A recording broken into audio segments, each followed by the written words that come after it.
ჩვენი სერიიდან ბოლო, მაგრამ არა უკანასკნელი შეხვედრა, მე უკვე გითხარით, რომ თუ გექნებათ სურვილი, შეიძლება რაღაც თემატიკის ირგვლივ შეკრება ხოლმე, რაც დაუშვათ დამოკიდებულია კეთილნებაზე ჩვენი მასპინძლების. ამავე დროს მინდა ვთქვა, რომ ეს მესამე კლასტერი და უბრალოდ ჩემი მიზანი, როდესაც აქ მოვდიოდი, იყო იმ მრავალფეროვნების ხასიათთა შორის აღნიშნა, რაც ზოგადად ჩვენ საზოგადოებაში გვხდება. ჩვენ თქვით, რომ აუცილებელი არ არის ყველა ეს სიმპტომი იყოს და მანდამაინც ჩვენს გვერდით იყოს რომელიმე პიროვნება, ვისაც აქვს პიროვნული აშლობა, მაგრამ ჩვენ თქვით, რომ ამ სიმპტომების გარჩევის დროს ჩვენ შეიძლება ვნახოთ ადამიანები, რომლებსაც ამა თუ იმ პიროვნული აშლობის დამახასიათებელი ხასიათობრივი ნიშნები შეიძლება ჰქონდეს და მათზე ვრცელდება ზუსტად ის მიდგომები, რა მიდგომებიცაა თვითონ პიროვნული აშლობების მართვის კონტექსტში. მესამე ჯგუფი ესაა ძალიან საინტერესო ჯგუფი, რომელსაც შეიძლება ითქვას, რომ აქვს მიდრეკილება სწორედაც რომ შფოთვისკენ, რაც ხაზგასმით აღვნიშნეთ პირველივე დღესვე. ძალიან მნიშვნელოვანია, რომ მათ ახასიათებთ საკუთარი ქცევის, გარემოს და ასე შემდეგ, ან ზედმეტი კონტროლი, ან თავის არიდება და გარეთ დისტანცირება, თავშეკავება. დაბალი თვითშეფასებით ხასიათდებიან და ერთ-ერთი წამყვანი და მნიშვნელოვანი სიმპტომატიკა უკავშირდება შიშის არსებობას და ეს შიში არის პირველ რიგში ისევ და ისევ უარყოფი შიში. მსგავსად მეორე კლასტერში ჩვენ განვიხილეთ, რომ იყო ესეთი მიტოვების შიში. აქ უარყოფის შიშზეა. მიტოვება, რა თქმა უნდა, უარყოფის ერთ-ერთი ნაირსახეობაა, მაგრამ მიტოვება ფიზიკურ მიტოვებაზეა საუბარი და უარყოფა ჩემი როგორც პიროვნების, ჩემი არ მიღება. აი ესეთი კონტექსტია უფრო მეტად. არაკეთილსაიმედოობის განცდა, შიში რომ მე ჩამთვლის ერთი ადამიანი მე არაკეთილსაიმედოდ და დამოუკიდებლობის კონტექსტში ძალიან უჭირთ ზოგიერთ, ერთ-ერთ ფორმას, მაგალითად დამოუკიდებლობა ძალიან უჭირს. ამ კლასტერში სამი ერთეულია. ერთი არის ამრიდებლური პიროვნული აშლობა და უკვე თავისთავად ჩანს ყველა მან, ვინც იცის ოდნავ ფსიქოლოგიის საფუძვლები, იცის, რომ ამრიდებლობა, როგორც თავდაცვის მექანიზმი, რომ არა იყოს პასუხისმგებლობა და ასე შემდეგ, დამოკიდებული პერსონოლოგია, დამოკიდებული პიროვნება, რომელიც გადაწყვეტილებას ვერ იღებს გარეგანის შემფასებლის გარეშე და მესამე ობსესიურ-კომპულსიური პიროვნული აშლობა, რომელიც ძალიან ახლოს დგას თავისი შინაარსით, ცალკე ნოზოლოგიასთან, ცალკე დარღვევასთან, რომელსაც ქვია ობსესიურ-კომპულსიური აშლობა, მაგრამ ობსესიურ-კომპულსიური პიროვნული აშლობა არაა დაავადება, ისე ცალკე გამოკვეთილად, როგორცაა ობსესიურ-კომპულსიური აშლობა. ტიპური მახასიათებლები კიდევ ერთხელ გავიმეორებ, რომ არის მაინც აი ეს 4 მომენტი. პირველი ეს არის, რა თქმა უნდა, მაღალი შფოთვა და მიუხედავად იმისა, რომ ჩვენ ვსაუბრობთ, რომ ამრიდებლური პიროვნული აშლობა არსებობს და ასე შემდეგ, ზოგადად ამ კლასტერს მაინც ამრიდებლობა ახასიათებს. აბა შევხედოთ, ამრიდებლური პიროვნული აშლობა თავს არიდებს რაღაც სიტუაციებს, დამოკიდებული პიროვნული აშლობა პასუხისმგებლობას სხვას ავალებს და ამით თავს არიდებს პასუხისმგებლობის აღებას. ამავე დროს, მაგალითად, ობსესიურ-კომპულსიური აშლობა ბისტროს ადამიანი თავს არიდებს რაღაც განსხვავებულთან შეგუებას, მაგალითად, რამდენიმეჯერ უნდა გადაამოწმოს რაღაც და ასე შემდეგ. ერთ-ერთი მნიშვნელოვანი ისაა, რომ ქცევა იცვლება, ქცევით ინჰიბიცია უკმარისია ქცევა იმისთვის, რომ ეს მდგომარეობები გამოსწორდეს. სიფრთხილე და პერფექციონიზმი, ყველაფერი უნდა იყოს საუკეთესოდ, საუკეთესო კლიშე უნდა ერქვას ყველაფერს და დამოკიდებულია ყოველთვის პიროვნებად შორის ურთიერთობაზე, პიროვნებად შორის შეფასებებზე და ასე შემდეგ. ამ ეტიოლოგიაში ბიოლოგიური დეტერმინანტები ყველგან, ისევ და ისევ ვდგებით ბიოფსიქოსოციალურ კონტექსტში. ბიოლოგიური დეტერმინანტები, მაგალითად, მემკვიდრეობითი კომპონენტი არის ზომიერი და მაინც უფრო ობსესიურ კომპულსიურ აშლობაში უფრო ჩანს. ამიგდალას ჰიპერაქტიურობა ასოცირებულია ზედმეტ ამრიდებლობასთან. ზოგადად ამიგდალა არის ძალიან საინტერესო წარმონაქმნი, ის პატარა ნუშისებრი რაღაც წარმონაქმნი, რომელიც ბევრ რაღაცაში მონაწილეობს. მაგალითად, რაღაც მოვლენის ემოციური შეფასებაც ამიგდალას ფუნქციაა. მაგალითად, ამიგდალას ფუნქციაა შიშისა და ზესიფხიზლის მდგომარეობა. ანუ, როცა მე როგორ ამბობენ რძეზე დამწვარი დოს სულს უბერავდაო, აი როდესაც ეს მომენტი ზესიფხიზლეს ვირჩე. ეს ყველაფერი უკავშირდება ისევ და ისევ ამიგდალას, გარკვეულწილად ჰიპოკამპ ამიგდალას და ასე შემდეგ, მაგრამ კონკრეტულად ის რომ ამრიდებლურ ქცევასთან მაინც ამიგდალას ჰიპერაქტიურობასთანაა ეს კორელაცია. დაბალი სეროტონინული აქტივობა, რაც მიუთითებს სწორედ რაც იწვევს სწორედ იმ შფოთვას, იმ იმპულსურობას, რაც ამავე ამ კლასტერს ახასიათებს, თუმცა აქვე ვიტყვი, რომ იმპულსურობა იმდენად მნიშვნელოვნად დამახასიათებელი არ არის ამ კლასტერისთვის, როგორც ეს მეორე კლასტერისთვის იყო. პერსონალური და ადრეული გამოცდილებებიდან ერთ-ერთი ხაზგასმულია არის ჰიპერპროტექცია, ჰიპერმზრუნველობა მშობლების მხრიდან გამოჩენილი და განსაკუთრებით ეს გვაქვს დამოკიდებული პიროვნული აშლობის დროს.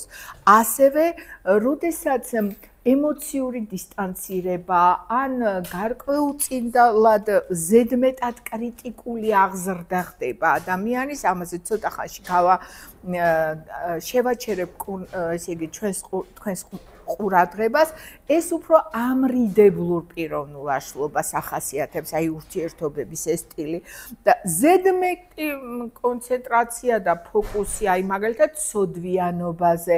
მაშინ, როდესაც აი ნახეთ 7 წლის ასაკამდე ბავშვს არ აქვს ჯერჯერობით, როგორც ამბობენ დიდი მკვლევრები, ჩემი, შენი, მოპარვა და ასე შემდეგ ამის გარჩევის საშუალება არ აგვაქვს და თუ ბავშვმა რაღაცა ისეთი ჩაიდინა, რომ მეგობართან ყოფნის დროს რაღაც წამოიღოს სახლში, ეს უნდა ხაზი გაესვას ამ მომენტს და უნდა მოხდეს, რომ იცი რა, ისიც იტირებს, რომ აღარ ექნება და მოდი დავაბრუნოთ, მაგრამ არ უნდა მივცეთ ამას ბრალეულობის, ცოდვიანობის და დასჯის შიში არ უნდა გქონდეს. გამიგეთ, აი ვერ ხვდება და იმიტომ არა აქვს ჯერ კიდევ გაცნობიერ ხო მოეწონა და აიღო კაჭკაჭის ვარიანტია გამიგეთ სჯით კაჭკაჭს არ ვჯით იმიტომ რომ მან არ იცის ჩემი და შენი აი დაახლოებით ეს მომენტია მაგრამ 7 წლის მერე უკვე აი ეს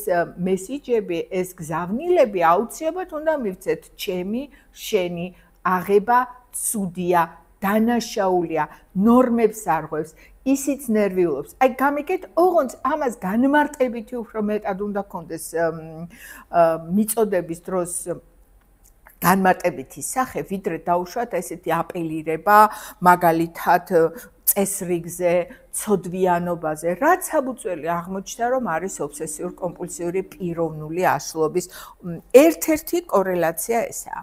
სოციალური გავლენები. აი აქ გამოვყავი რაღაც ორი ძალიან მნიშვნელოვანი მომენტი, ესაა ერთი არის სტიგმა, არასტაბილურ გარემოში, რომელიც გარკვეულწილად არის ამავე დროს მაკონტროლებელი. ოღონდ აი ზედმეტად დამგმობი კულტურა, აი ესე ქვია პირდაპირ, კულტურა, რომელიც ყველა ჩემს ქცევას გმობს, არა აკონტროლებს, არამედ გმობს, აპრიორი გადავდგი ნაბიჯით, დავიჩოქე მგმობს, არა ის რომ ეხმარება წამოდგომაში, არამედ გმობას ახდენს. აი ამას ქვია ინგლისურად overly critical culture, რომელშიც აი ფაქტიურად მე შევეცადე რამდენიმე მომენტი ხაზი გამესვა რამდენიმე მომენტისთვის. პირველი ის რომ ბავშვი ოჯახში მხოლოდ კრიტიკულ შეფასებებს იღებს, რომელიც ეხება მის გონებრივ შესაძლებლობებს, მის ქმედებებს და რაც მთავარი ასევე გარეგნულ გამოვლინებას, თუ რას გევხარ. აი თვითონ შეარჩევს რაღაცას და გამოდის და შენ აკრიტიკებ. აი ასეთი ტიპის დამოკიდებულებები სამწუხაროდ არსებობს და ეს არ არის მარტო ოჯახში, ასევე მიკრო ისეთ სოციუმებში, სადაც ამ ბავშვს უხდება ცხოვრების პირველი ეტაპების გავლა, როგორიცაა ბაღი მაგალითად, როგორიცაა დაწყებითი კლასები და ასე შემდეგ. აი ესეთი კრიტიკული შეფასებების გარდა არის მეორე მომენტი, აი ამასაც ცოტა ხანში ისევ ავხსნი, როცა სკოლა და როდესაც საზოგადოება, მოდი ესე ვთქვათ, ოჯახი განვავრცოთ საზოგადოებიდან, მაღალ სტანდარტულ მოთხოვნებს ვუყენებ, ვეუბნები რომ შენ უნდა იყო 100-ოსანი, 100 ქულა უნდა გქონდეს ყველაფერში მიღებული, ხო? და ამავე დროს არ უშვებს ასე ვთქვათ მხარდაჭერას ან შეცდომების ნორმალიზებას.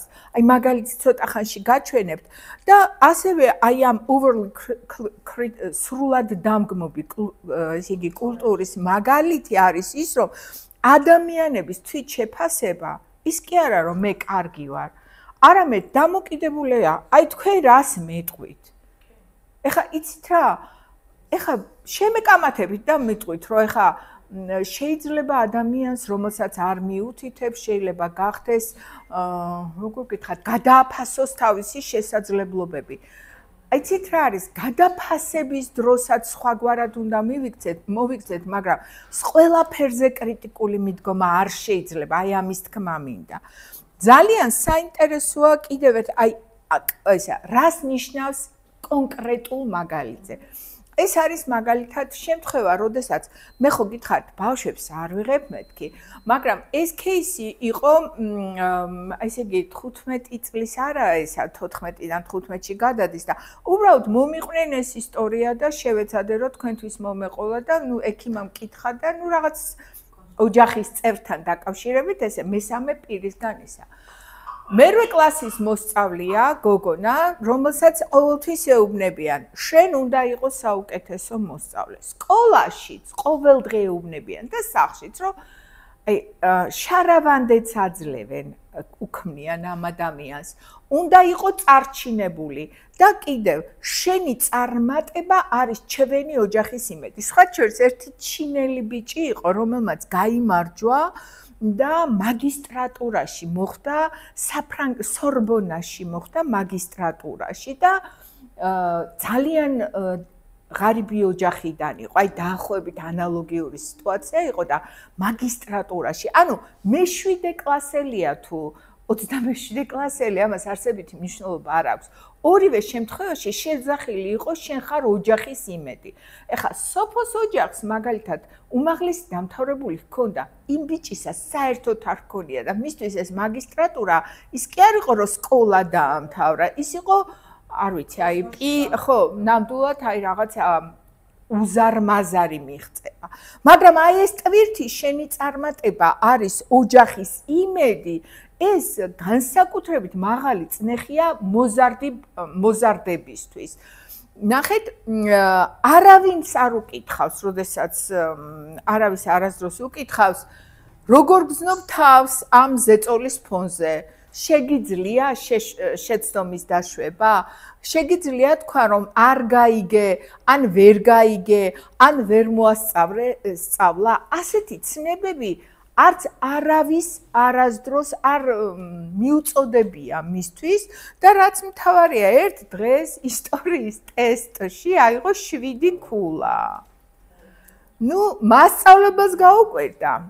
კლასელებმაც ესე ბულინგის ელემენტები შემოვიდა, რომ მაგარი ხარ, ხო? აი, ნახე და მშობელი განრისხდა, და მინდა გითხრათ, რომ საკმაოდ არაკომფორტულ მდგომარეობაში აღმოჩნდა ეს ბავშვი, შესაბამისად იმ სამივე სფეროში, სადაც აქვს ურთიერთობა. პედაგოგი 14 წლის ბავშვისთვის არის უპირობო როლური იმიჯის მატარებელი, მშობელი, რომელს წინაშეც უნდა თავი და რაც თავარია თანაკლასელების წინაშე დაიმსხვრა მითიმის. სოფო არის თითქოს ჩვეულებრივი ბავშვია, მაგრამ შინაგანად ფიქრობს, მე აღარ ვარ კარგი. მე არა ვარ საკმარისი, თვითკმარი არა ვარ რა. ანუ არა ვარ კარგი, რაღაცა მოხდა ჩემში დაინგრა, თუ შევცდი და უკვე შევცდი, ესე იგი შეიძლება სიყვარულის საკითხი, ჩემს მიმართ დამოკიდებულების საკითხი, ადამიანების ჩემს მიმართ დამოკიდებულების საკითხი ცუდად წავიდეს. არა, რაღაც ერთი-ორჯერ ახსენა იმის შესახებ, რომ ხომ არ შემიცვლიდი სკოლას.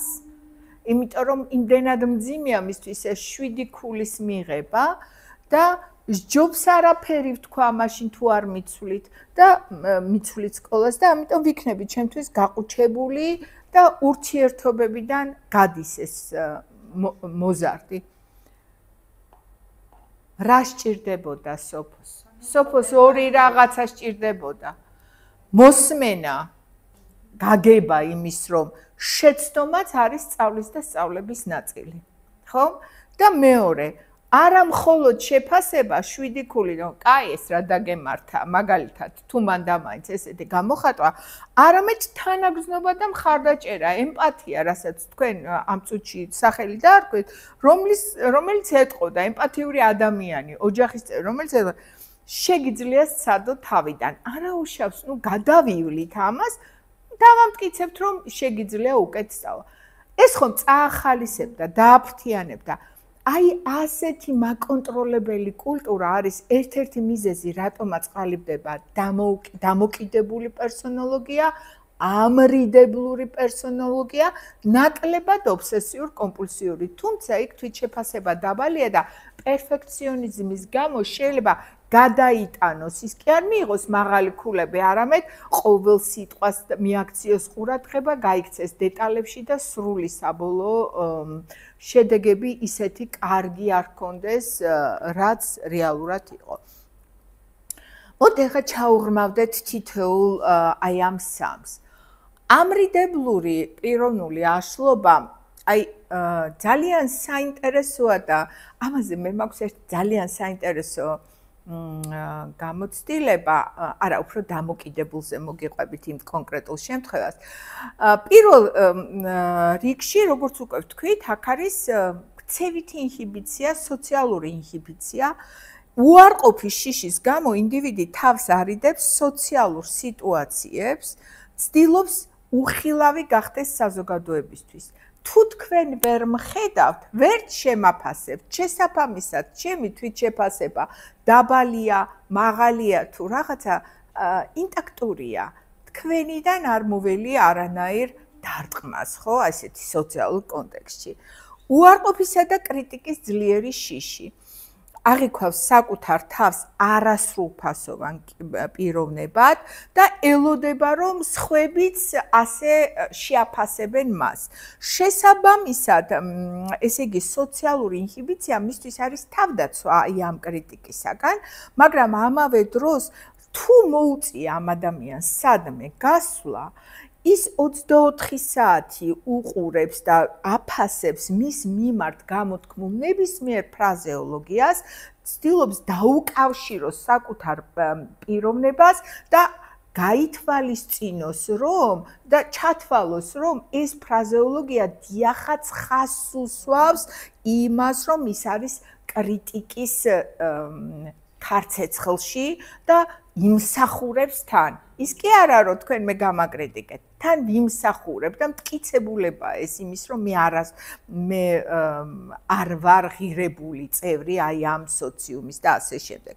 შეზღუდული ინტერპერსონალური ურთიერთობები. როგორც უკვე ვთქვი, ყველა პიროვნულ აშლობას გარკვეული ტიპით აქვს ურთიერთობა სოციუმთან.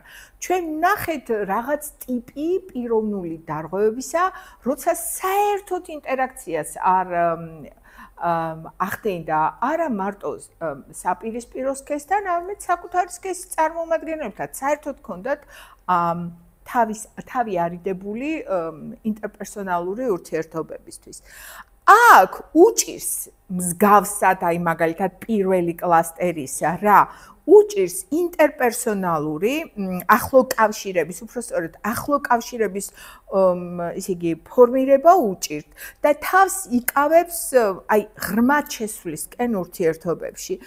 ფაქტიურად ისევ და ისევ ამის უკან დგას აი სირცხილი და იმედგაცრუება, ანუ ფრუსტრაცია, რომ გარიყავენ, მის მიმართ არ იქნება ისეთი დამოკიდებულება და ამიტომ აპრიორი ცდილობს, რომ დისტანცირება გააკეთოს. ზესიფხიზლე, ანუ აი vigilance, რასაც უწოდებენ, აი კარგად აკვირდება გარემოს, სხვების სიტყვებს და როგორ გამოიყურება ჩემი ქცევა გარედან. ნახეთ, ძალიან კარგად გეხსენებათ ფსიქოლოგებს, რომ არსებობს ორი ტიპის ესეთი ხატი, ხო? აი როცა მე ქალს ვეუბნები, რომ აი მომიყევი, როგორ ძალადობა იყო შენზე. აქ არის ასოცირებული ხატი, როდესაც მე ვხედავ ჩემს თავს, როგორ ვდგევარ უსუსური და აი ვიღაცა ჩემს წინ დგას და მიბრახუნებს. აი ასეთ დღეში ვარ. ესა ასოცირებული ხატი. და როდესაც ჩვენ ვცდილობთ, რომ ამ ასოცირებული ხატიდან გადავიდეთ დისოცირებულ ხაზზე. გარეთ დავინახო ეს, ფიზიკური შეგრძნებები მაინც არ ავიღოთ და მე მინდა გითხრათ, იყო ესეთი პოსტტრაუმულ სტრესულ აშლობაში, როცა უფრო მეტად ვიყავით დაინტერესებული ფსიქოთერაპიული ელემენტებით. ეხლა ნაკლებად მაქვს ამის დრო, ერთმა ქალმა მესამე მოთო მეოთხე შეხვედრაზე იგივე ისტორია, როდესაც მოყვა, უცებ დაიწყო სიცილი და რატომ იცინით, რომ ვკითხე, მითხრა რომ იცი რა, რომ დამარტყა ისე სასაცილო წავქცეულა, რა ჩემს თავს ხედავ გარედან და ნუ აი როგორ სასაცილო წავქცეულა. აი აქედან დაიწყო მისი ჭყალებში გამოჯანსაღების პროცესი, როდესაც აი ეს ტკივილები ფიზიკური აღარ გრძნო და უკვე აი გარედან დაინახა ეს ყველაფერი და გარედან დაიწყო შეფასება. ეხლა ის ცოტა შორს წაგვიყვანს, რამდენად სწორია ეს, არ არის სწორი, მაგრამ ფაქტია ის, რომ აი ამ შემთხვევაში ეს ადამიანი თავის ქცევას გარედან უყურებს ყოველთვის. სულ დისოცირებულია თავის იმასთან და აი დისოციაციური სიმპტომები ისეთი კი არ შემოდის, დერეალიზაცია აი ჩემი სხეულიდან გავედი და გარედან ვიყურე. არა, მე უბრალოდ ვაფასებ საკუთარ ყველაფერს და ვარ უაღრესად მაკრიტიკებელი საკუთარი ქცევისა. ვიღაცამ რაღაც იფიქრა, ეხა ეს რომ ვთქვი, და ესა ძალიან მნიშვნელოვანი ემოციური პრობლემების საფუძველი ხოლმე. დაბალი თვითშეფასება და საკუთარ თავზე უარყოფითი წარმოდგენა, აი მე არ ვარ საკმარისად კარგი, არავის უყვარა, როცა გამიცნობენ, აღარ ვეყვარები აღარავის. ანუ ჩემს თითქოს ბრალეულობის განცდაცაა, მაგრამ დეპრესია არ არის. ესა ხასიათის ნაწილი, ნიშნებია, პიროვნების ნიშნებია და ასე შემდეგ. და იცით რა, აი აქ არის ერთი საინტერესო შინაგანი ხმა, რომელიც მუდმივად ამცირებს პიროვნულ ღირსებას. ეს არაა შინაგანი ხმა, ესაა ინტერნალური დიალოგი, რომელიც ძალიან მნიშვნელოვანია ადამიანის პიროვნებისთვის და აი ამ ინტერნალურ დიალოგში ზუსტად არის წაი ეს მომენტი, თითქოს აი საკუთარ თავს თავადვე ამცირებს. არასოდეს ამბობს, რომ ეს მის ხმა ვიღაცა ენის ან ემის, რომლებიც მასზე ცუც ლაპარაკობენ. ესე თუ იქნება, რომ ორი ადამიანი მასზე მჯერობს, მე უფრო ვიფიქრებ შიზოფრენიას და როცა ერთი საკუთარი თავი ინტერნალიზებული აქვს აი ეს განცდები, მაინც ჩვენ უკვე ვფიქრობთ ამრიდებლურ პიროვნულ აშლობაზე.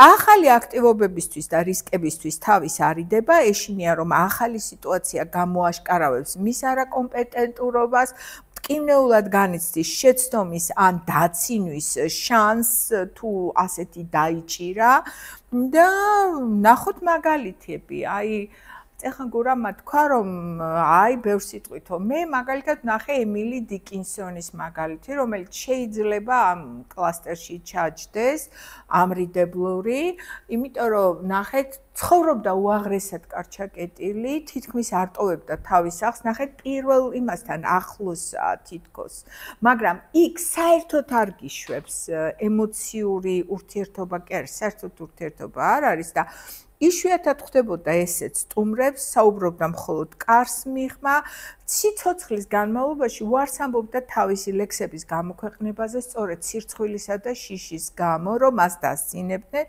და აი მას ჰქონდა განსხვავებით ნახეთ პარანოიდისაგან და შიზოიდისაგან შფოთვის ძალიან მაღალი დონე და გამოვლინებები სხვადასხვა მოდალობებში, მათ შორის აი ოფლიანობის მომენტს აღწერს ერთი მისი პერიოდის თანატოლი ახლობელი თუ რა იყო. აი მაგალითი არის ესეთი კიდევ რომ 30 წლის მამაკაცი უარს ამბობს დაწინაურებაზე, ეს საქართველოში არ ხდება ოღონდ რა. რადგან სხვები მიხვდებიან რომ არ იცის და რას გააკეთებს, იმიტომ რომ ცოდნა არ აქვს საკმარისი რომ. ეხლა იცით რა, ეს კრიტიკულობა შეიძლება ჩაითვალოს, რაც ხანდახან საჭირო ადამიანს ჰქონდეს, მაგრამ ამ ადამიანს სხვა მომენტიც აქვს. სოციუმი რას იტყვის, სხვისი აზრი როგორია მის შესახებ. მინდა გითხრათ, რომ აი დაახლოებით ასეთი შემთხვევა მქონდა, როდესაც ახალგაზრდა მამაკაცს საერთოდ უარი ვერ თქვა იმის გამო რომ უარი ეთქვა, ну რაღაც უფრო მძიმე და ერთ-ერთ მაღალ თანამდებობაზე ჯარში დანიშნეს და ჩემთან მოიყვანა მეუღლე, იმიტომ რომ ისეთი მაღალი იყო ეს შფოთვის დონე და დაურწმუნებლობა და დელეგირებული მაგალითად რაღაცეები ჰქონდა თავის მოადგილეზე და თან ფიქრობდა რომ ეხლა წარმოუდგენელია ხო თანამდებობაზე რო ხარ რაღაცის დელეგირება უნდა მოახდინო ეს რო დელეგირება გააკეთა რაღაც საკითხებში მე მქონდა სულ განცდა რომ ის დასცინის მას იმიტომ რომ ეს საკმარისად გამოცდილი არ არის და არა და ამ სისტემაში მუშაობდა მანამდე 10 წლის განმავლობაში არის ასეთი შემთხვევები და ეს არ არის კრიტიკულობა, ეს უკვე პრობლემურია, ხასიათობრივი მაჩვენებელია. 29 წლის ქალი, ესეც სხვა შორის ესეც მომართვით არის შემთხვევა, კონკრეტული შემთხვევა. 29 წლის გრაფიკული დიზაინერი, ზოგადად როგორც უკვე გითხარით, ეს პიროვნებებთან ურთიერთობის ამრიდებლობა გარკვეულ ჯგუფებში მათ შორის აი მაგალითად შიზოიდში ცხოვრობთ, ცდილობთ რომ აერიდოს, პარანოიდი ცდილობს აერიდოს და ასე შემდეგ. ნახეთ, აქ არის ეს ადამიანები უფრო მიმართავენ ისეთ პროფესიას, რაც ინტერპერსონალურ ურთიერთობებს არ საჭიროებს და ურჩევნია დისტანციური მუშაობები, რის საშუალებაც ახალმა საუკუნემ მისცა, ამიტომ შესაძლებელია კიდევ უფრო გაღრმავდეს რაღაც სოციუმთან ურთიერთობის პრობლემები, პრობლემური გახდეს.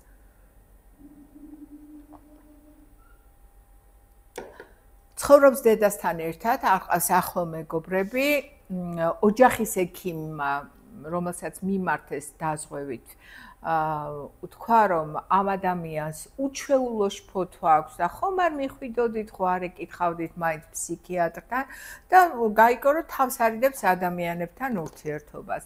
ინტერვიუში, კლინიკურ ინტერვიუში ამბობს, ხანდახან მართლა მინდა ხალხთან კონტაქტი, მაგრამ თავს უხერხულად ვგრძნობ.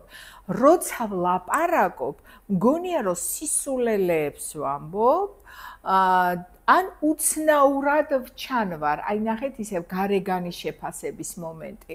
ამიტომ უკეთესია საერთოდ არ გავიდეს სახლიდან. აქ საინტერესო იყო ის, რომ დისტანციურად კი მუშაობს და უარს ამბობს, ეხლა გრაფიკული დიზაინერის მომენტი არის, რომ რაღაც უნდა წაიღოს ეს გამოაქვეყნოს, აჩვენოს.